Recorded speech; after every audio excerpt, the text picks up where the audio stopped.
Today in Studio 4, sports and business psychologist Dr. Saul Miller helps us learn how to perform under pressure, gain the mental edge on the 18th hole or in a tense encounter in the boss's office. And we meet a basketball player whose dream came true when he first performed under pressure. Harlem Globetrotter Handles Franklin has keen ball handling abilities and entertainment genes, which he will show off this hour. And to begin the show, the talented Bill Reiter shows off too. He's been a bit of a show-off most of his life. Stay with us to meet an extraordinary actor, comic performer, radio boss jock who created quite a buzz when he joined that goofy little CBC radio comedy called Dr. Bondolo's Pandemonium Medicine Show.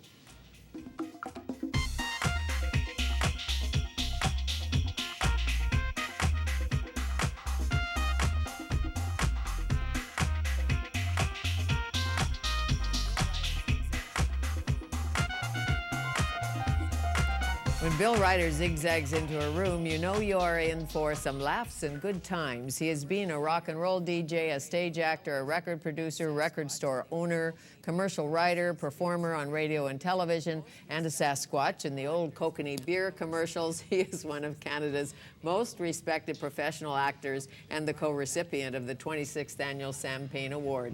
It is my pleasure to welcome Bill Reiter back to Studio 4 to tell us more. And you can count, you're counting. Did I get it all in? And a show-off. That too. A show-off. I know. Just because I walked naked into your newsroom one time. Which, and I was on the air. You forgot to mention that. You know, I was trying to read the news, well, and you were in the control room, as it's called, without your clothes on. It was in the streaking era. Yeah.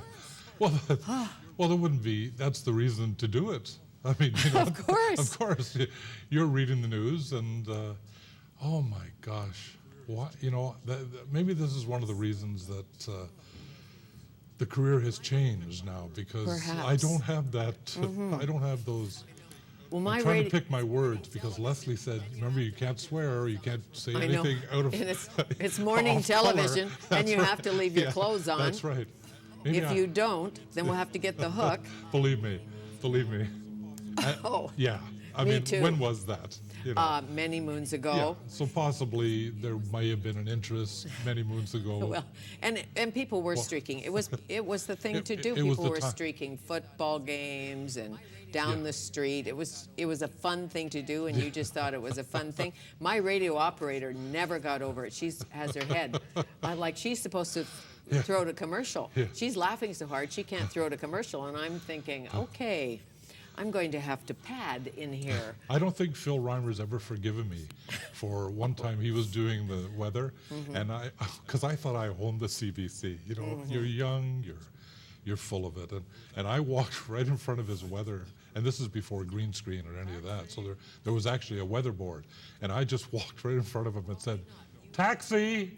and then walked out. And I don't think he's ever forgiven me for that. Probably not. No. You were a gutsy guy, and trying to make it in the biz. I know, and you have to stand out. You do stand up, stand out.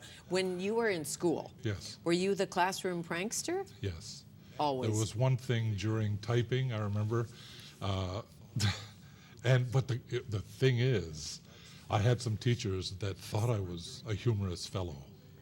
And that's dangerous. Very much But I remember during typing away, and Mr. Ewart, great guy, and he said, Bill, if you're going to act like a child, we're going to treat you as a child. Sit on your hands.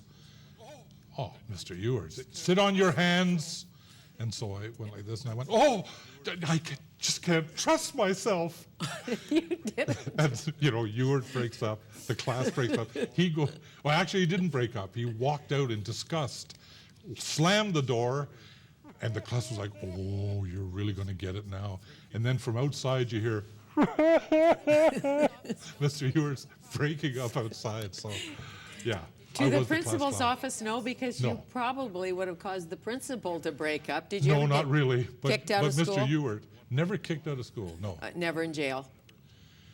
You know, school was a wonderful time. No, never in jail. Never in jail. No. Arrested at the border once, gun drawn. Buddy Chow and I. This is before 9/11 and all that. Is it 9/11? Yeah. Yes. Yeah, I always confused. It Because, is. Is It it? was. Well, because 9/11 is what you dial, right? I don't know. But Buddy Chow and I went to the border, and I don't know why we did this, but we thought, gee, there's railroad tracks going along the border. We don't have to go through. So we went along the railroad tracks. Car pulls up, gun drawn, you're under arrest. But then when we explained that we were just stupid, That worked. Yeah, it did. That wouldn't in those work days, today. it wouldn't Stupidity work today. doesn't work at the Oh, no, border no. anymore. We'd be in Mount Vernon. Pretty much. Yeah, naked. Pretty much. Naked, thinking, God, the last time I was naked was Fanny Kiefer. That's right. Now it's four Show. guys named On Bubba. the show. Yes. Your first audition, do you remember that? Audition for radio, for television, time you had to go into a studio or a boss's office and say, hey, I'm funny. I have talent. I can be a disc jockey. The first thing that got me a job, well, yeah, I do remember. Al Vidals was doing a show called A Second Look. Do you remember Al Vidals at all? No. He's a CBC producer, great guy, Latvian guy, great CBC producer out of Vancouver. And I had done voiceover for a film for some people who owned the building that I had Bill and Bob's record shop in. And I forgot about Bill and Bob's record shop. That's right, where we sold rhythm and blues, jazz, soul music. And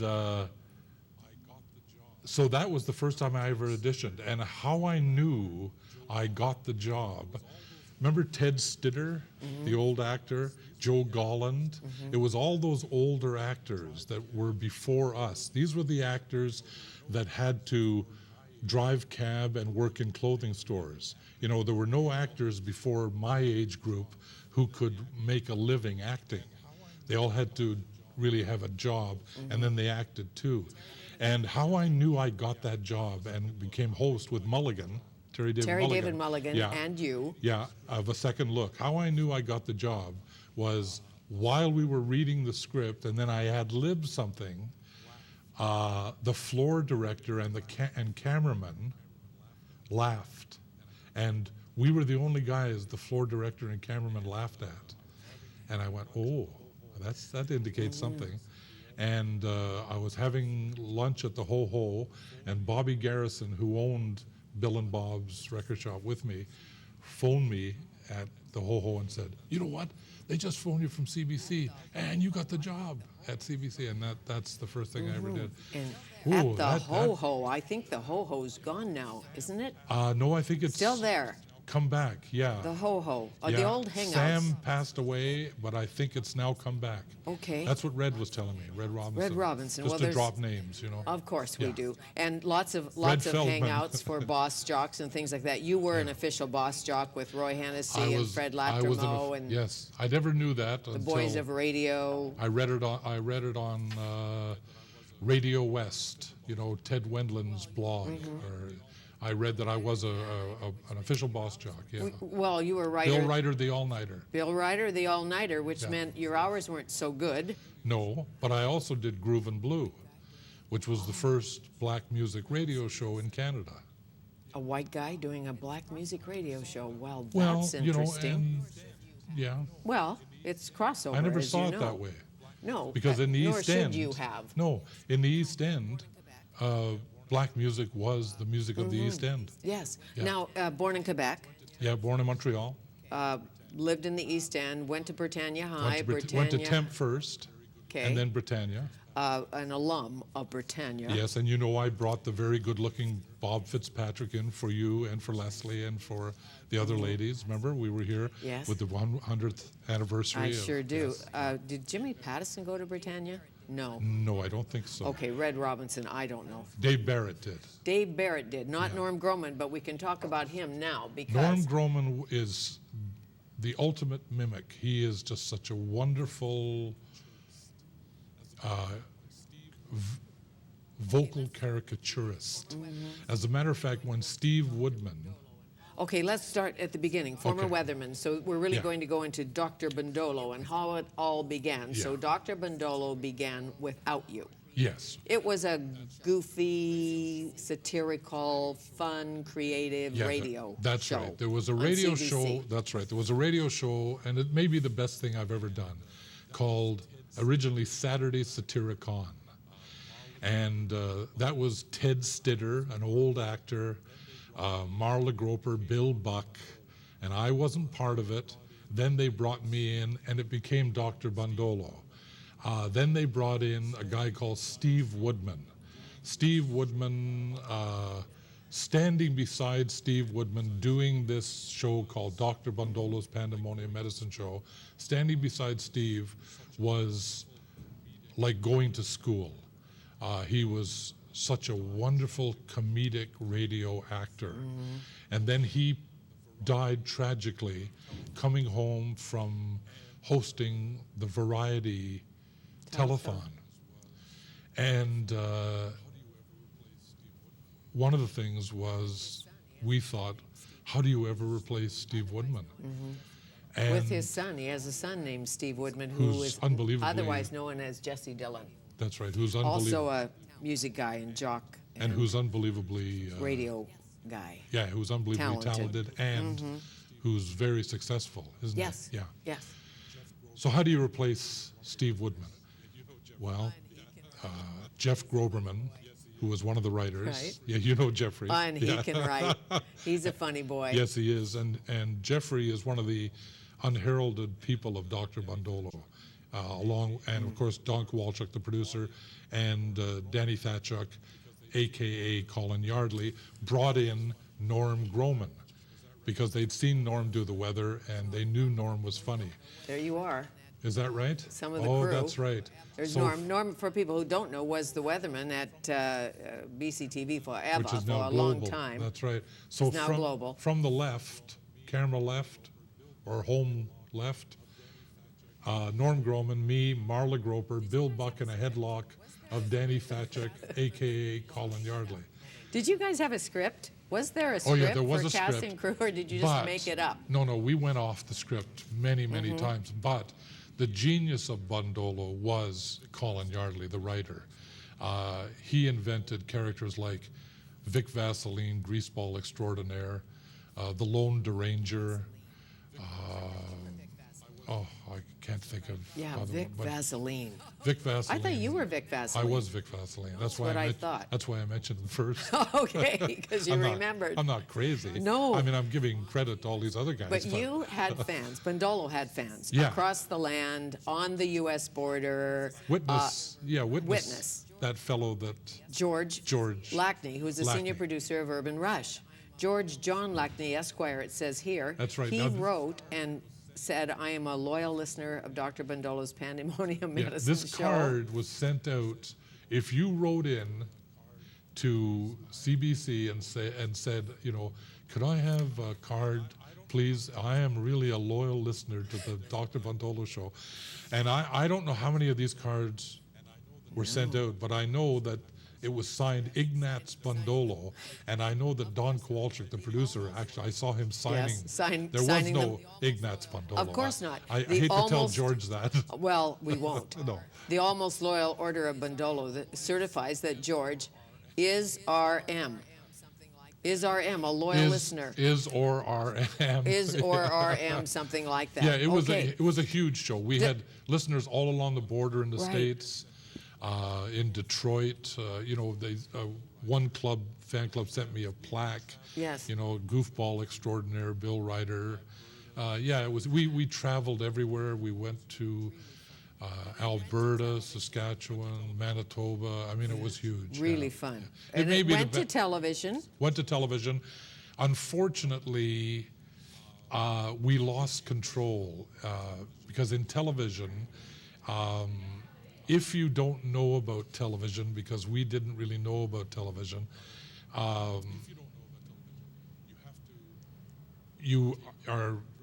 if you don't know about television, you have to take direction from the floor director. And we didn't know how to get past that. Groman wanted to quit after 11 shows. I talked him in, it was 22 show series. I talked him into staying for the 22 shows, but then we both quit after the first season.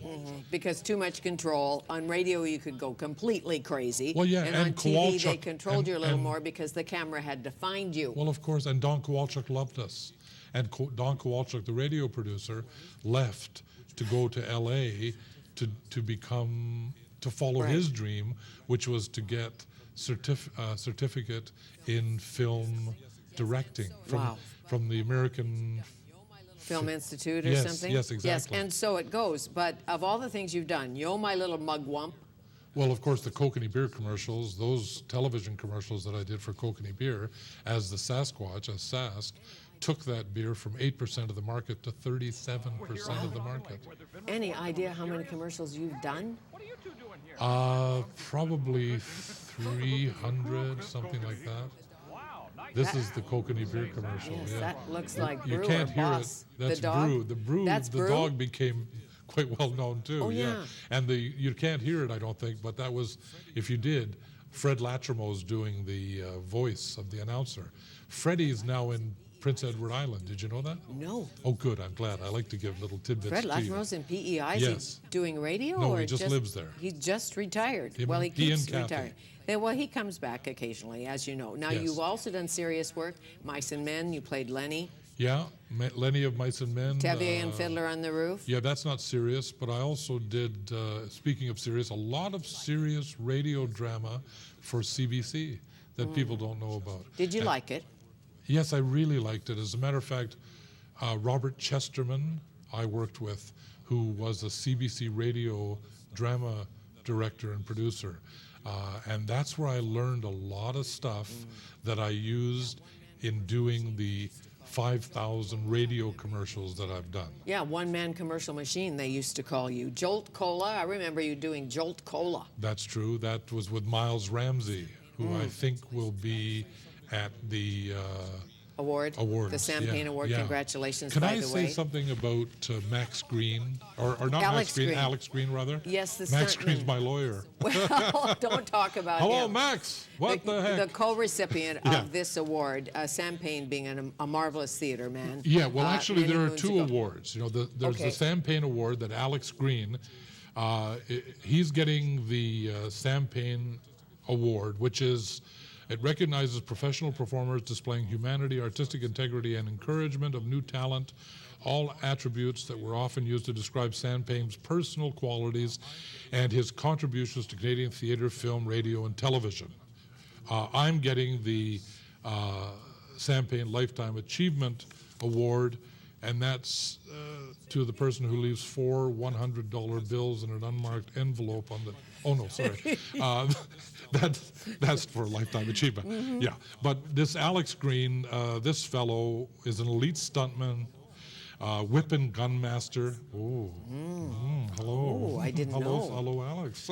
Hello, Alex. Whipping gunmaster, founder of Stunts Canada. As a matter of fact, ladies and gentlemen, if you've seen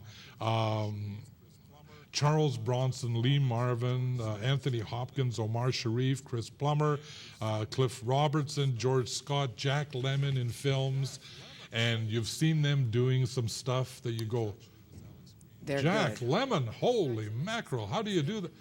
It's actually this Alex Green. It is. Yeah. Well, and, congratulations to Alex. yeah. Give him my best. Yes, I and will. congratulations to you, of course. But we have to see a little bit of zigzag. I know you've never had a career master plan, but you did have a cartoon of sorts, a kid's show, really. Yes, a kid's show Not that... a cartoon. It was no, really you. it was a kid's show that went on and on and on. I mean, in repeats. And it went on for about 8 years. It was a long-running kid show.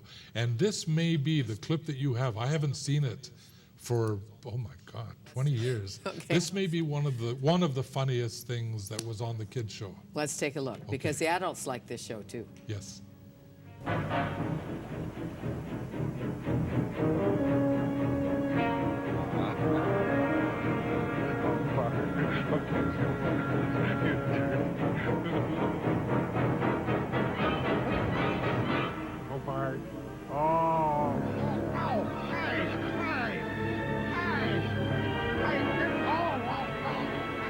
is not funny. No, wait on him. Wait on him. My glasses. Mr. Biff's glasses. But Mr. Biff, all right. Get out.